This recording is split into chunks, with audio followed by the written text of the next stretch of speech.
अब जरा देखना, जैसे हम क्या करते हैं, जो हमारे 11th के बच्चे हैं या 12th के बच्चे हैं या मान लो 10th के बच्चे हैं, अब क्या होता है कि जैसे एक बड़ी स्ट्रॉ है, इसकी आवाज़ है ना, और इसकी यानी अंतर है। अब ये अंतर क्यों है कि जब मैं इसकी छोटी करता हूँ तो क्या करती है, इसकी दूरी कम होती है। दूरी कम होती है का मतलब क्या है, तरंगदैर्घ्य इसका क्या होता है, कम होता है और आवृत्ति बढ़ती है। तरंगदैर्घ्य कम होता है और आवृत्ति बढ़ती है, इसलिए इस तरह का होता है। और दूसरा, अब रही साउंड कैसे इसमें उत्पन्न होती है। साउंड उत्पन्न होती है वाइब्रेशन से। वाइब्रेशन यानी कि कंपन। तो मैं क्या करता हूं, इसकी जो ये नोज हमने जो बना रखी है, ये क्या करती है, जब मैं इसमें फूंक मारता हूं तो ये वाइब्रेशन करती है ऐसे ऐसे। ये वाइब्रेशन आप चेक भी कर सकते हैं।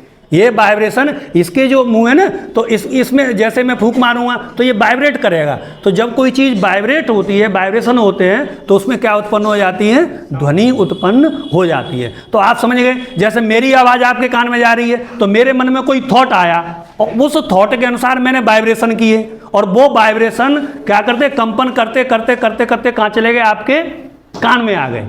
मैं जो बोल रहा हूं तो मैं भी क्या कर रहा हूं, मैं कुछ नहीं करना। साउंड कैसे प्रोड्यूस हो रही है कि मैं वाइब्रेशन करता हूं, और वो वाइब्रेशन कंपन करते करते करते कहाँ चले जाते हैं, आपके कान तक चले जाते हैं, तो आपको मेरी आवाज़ सुनाई दे जाती है। ऐसे ही इसका जो ये नोज है, ये क्या करता है, ये वाइब्रेशन करता है। तो वाइब्रेशन क्या हो जाती है, ध्वनि उत्पन्न हो जाती है। और चेंज क्यों होती है मोटी पतली, क्योंकि इसकी हम तरंगदैर्घ्य क्या करते हैं, कम करते हैं, और तरंगदैर्घ्य कम करने से क्या होती है, आवृत्ति बढ़ जाती है। अब रहा ये हवा मारते हैं, तो जो मैंने हवा मारी वाले इसमें, तो हवा मारने से क्या होगा, इसका हवा की स्पीड बढ़ी, हवा की स्पीड बढ़ी, और हवा की स्पीड बढ़ने से प्रेशर क्या हो जाता है, कम हो जाता है, लो प्रेशर हो जाता है। और स्पीड बढ़ने से प्रेशर क्या हो जाता है, कम हो जाता है। ये क्या सिद्धांत है, बर्नौली प्रमेय।